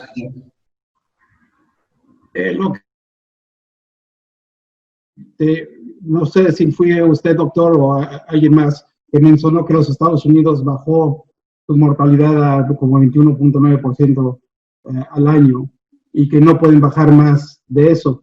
Y estoy totalmente de acuerdo, porque no se refiere al implante, se refiere a las comorbidities del paciente, con lo que uno empieza. Entonces, la razón de que mueren es por enfermedades cardiorrespiratorias, principalmente, y esas no tienen nada que ver con el implante o la fractura. Entonces puede ponerle usted lo que quiera, pero por otro lado, si uno pone un implante que va a fallar antes de tiempo o que va a llevar a una falta de consolidación del hueso, entonces es un problema que va a manifestarse más temprano y tal vez necesita una revisión, y esa revisión va a afectar aún más la longevidad de ese paciente. Así es, totalmente de acuerdo. Muy bien, Edgar, ¿algún comentario antes de...? Marcelo, ¿querías hacer una observación? No, Sí. era una pregunta que te iba a hacer, pero cuando terminen ellos. Ya. Edgar, ¿algún comentario antes de la Sí, pregunta? son dos cosas creo un poco diferentes, ¿no? La mortalidad depende de muchos otros factores, ¿no? De las comorbilidades que tenga el paciente, el manejo que se haga, tanto en este servicio que estamos mencionando de ortogeriatría, o si es que se maneja bien o no antes y después de la operación, el tiempo que se demora para poder realizar la operación, todos estos factores van a determinar la mortalidad. Creo que el problema de usar el DHS o el tipo de implante depende mucho para ver el pronóstico de la falla del implante. Y la falla del implante se ha visto de que es mucho mayor con el DHS u otros implantes comparándolo con el clavo cefalomedular. El clavo cefalomedular en este momento es el que produce menor tasa de complicaciones. Así es. Muy bien, Edgar. Marcelo. Quería hacerte una consulta, tú que estás metido en la U. Estaba leyendo un trabajo de Australia, que está publicado en el Journal del año 2019, sobre las fracturas del implante del TFNA. Y mostraron 16 casos de fracturas del implante del TFNA comparado con los implantes anteriores, y el TFNA estaba compuesto de titanio y molibdeno, comparado con los TFNA convencionales que tenían titanio, aluminio y novium. Entonces, era raro que siendo un implante superior, supuestamente, había tenido fracturas. Y esto está publicado en el Journal. Entonces, como que muchos se pusieron alertas, ¿qué está pasando con este implante que se está fracturando? No sé si alguno de ustedes tiene alguna idea o alguna vez se le ha fracturado un implante, un TFNA. Yo he puesto, en el Perú fui el primero en poner un TFNA Advance, y de ahí, bueno, pusimos muchos en el hospital porque el hospital nos permite poder utilizar este tipo de implantes, pero no sé si alguno de ustedes tiene alguna idea de qué está pasando y por qué, y justo se rompe en la zona donde entra la lámina. Su comentario, Juan de Dios, tienes complicaciones con el implante, con los clavos, específicamente con los TFNAs que son de... Nosotros usamos PFNAs en su gran mayoría. No eso, pero si hay una falla y es constante a cierto nivel del implante, ha de ser porque los peces han estado concentrados en ese lugar y no está diseñada suficientemente bien para lo que está siendo usada. De ahí en fuera no tengo mucha familiaridad con eso.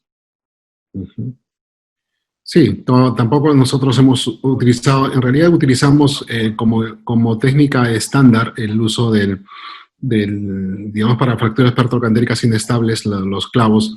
Y como se mencionaba al inicio, hay cierta todavía falta de soporte de literatura en cuanto a cuánto cementar y cuánto no cementar.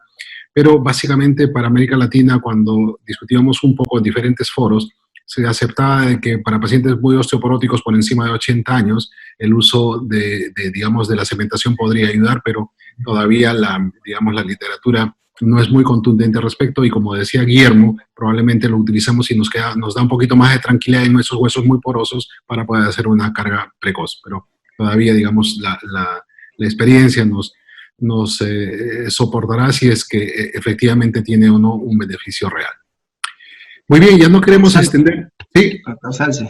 Sí, sí, Martín, adelante. Sí, quería pues, porque creo que yo he sido un punto discordante, creo que en esta reunión, solamente quiero pues que en claro que pacientes jóvenes activos, pues reducción anatómica, ¿no? Eso no hay duda, ¿no? Eso no hay duda. Pero pacientes ancianos con comorbilidades poco activos, en mi realidad, en mi medio, me va muy bien con una osteotomía de medialización. Recordaba un webinar del doctor Fernando Comba, el grupo Acaro, Martín Butaro y Picaluga. Hablan que ellos todavía usan, en algunos casos, en fracturas mediales, prótesis de Austin Moore, en el centro de cadera del Hospital Italiano de Buenos Aires, ¿no? Lo tienen como una alternativa, ¿no? En este centro de alto nivel, ¿no? Entonces yo pienso que también es una buena alternativa las osteotomías, dependiendo del medio donde estoy, y las complicaciones que yo veo al uso del DHS. El DHS, me falta hacer ese trabajo de comparar las complicaciones, pero son muchísimo más, pero yo pienso que es un problema, pues, ya del cirujano, que no tiene la facilidad de dejarlo en el TAT adecuado, o en el TAT-CAI adecuado, que sabemos que tiene que ser, pues, menos de 25 milímetros, y también que tiene que ser, pues, en el centro de la cabeza, ¿no? El centro del cuello y cabeza, y a 10 milímetros del hueso subcondral. Sí, mira, Martín, en realidad no te sientas, no ha sido punto discordante. Justamente de eso se tratan estas reuniones, para mostrar realmente cuál es digamos, la experiencia en cada realidad, que es muy diferente. Y lo que mencionas es cierto. Mira, yo trabajo, como bien sabes, en un centro en el cual la mayoría de pacientes tiene un seguro, tiene un buen soporte económico y, digamos, podemos utilizar el implante ideal, como es un clavo incluso con cementación. Pero en algunos casos, pacientes que de muy, muy bajos recursos, que no pueden tener, como comentábamos al inicio, medios ni siquiera para poder, a veces con mucha dificultad, acceder a una cirugía privada. Entonces, también seguimos utilizando la técnica de Diamond Houston, porque igual la utilizamos muchos años atrás, y siguiendo, digamos, estrictamente la técnica descrita y logrando una buena medialización digamos, de la base del espolón del cuello, y estabilizando en forma adecuada, ese paciente puede ir digamos, con un buen resultado. Sin embargo, tampoco, digamos, no es que el que me haya ido bien en la mayoría de pacientes signifique que eso deba ser, ¿no? O sea, si nosotros comparamos probablemente lo que Juan de Dios muestra, la colocación de un clavo por vía percutánea con una técnica mínimamente invasiva, con una mesa de tracción y con una práctica frecuente, en realidad esta cirugía muchas veces se nos hace una cirugía de media hora. Y media hora sin un sangrado mayor, sin una herida, digamos, abierta, como sí va a ser con el Diamond Houston. Probablemente si empezáramos a hacer más casos de Diamond Houston y la técnica sería más frecuente, también los tiempos serían más cortos. Pero es una opción. O sea, y de eso se trata, de buscar la mejor opción. Obviamente, si un clavo, no tenemos mesa, o no tenemos arco, o no tenemos, digamos, medios económicos, tenemos que optar por una técnica alternativa, y yo creo que la mayoría también está de acuerdo que las técnicas de Diamond Houston todavía es una técnica que puede utilizarse. Pero, obviamente, con digamos, con las observaciones del caso, ¿no? Frente a otros implantes como son los clavos intramedulares. ¿Bien? Muy bien, te decía, no queríamos extender más porque en Inglaterra ya son más de las 3 de la mañana y Juan de Dios creo que está con los ojos cerrados por momentos. Quería agradecerles, me pareció muy interesante la reunión. Esperamos que haya satisfecho la expectativa de todos los participantes, y agradecerles a los panelistas, a Guillermo, a Marcelo, y también las presentaciones de Martín y Edgar. Juan de Dios, nuevamente, muchísimas gracias, y a todos los participantes que todavía nos están mirando a estas horas, les agradecemos estar hasta el final con nosotros, y los invitamos a las siguientes reuniones de la Sociedad Peruana de Ortopedia y Traumatología. Entonces, quisiera, a nombre de la Sociedad Peruana de Ortopedia y Traumatología, hacerles el agradecimiento a cada uno de los panelistas y los expositores, por favor, y los invitamos a seguirnos en nuestras próximas actividades. Tenemos la página web donde tenemos todas nuestras actividades, y estamos siempre, digamos, cumpliendo con nuestra misión de educar y de seguir con nuestras actividades académicas. Muchísimas gracias a todos ustedes. Marcelo. Gracias. Martín. Nos vemos, Juan de Dios. Muchas gracias. Gracias. Gracias. Doctor Robinson, muchas gracias, doctor. Gracias, Guillermo Viescovis, también en la coordinación. Un abrazo. Gracias.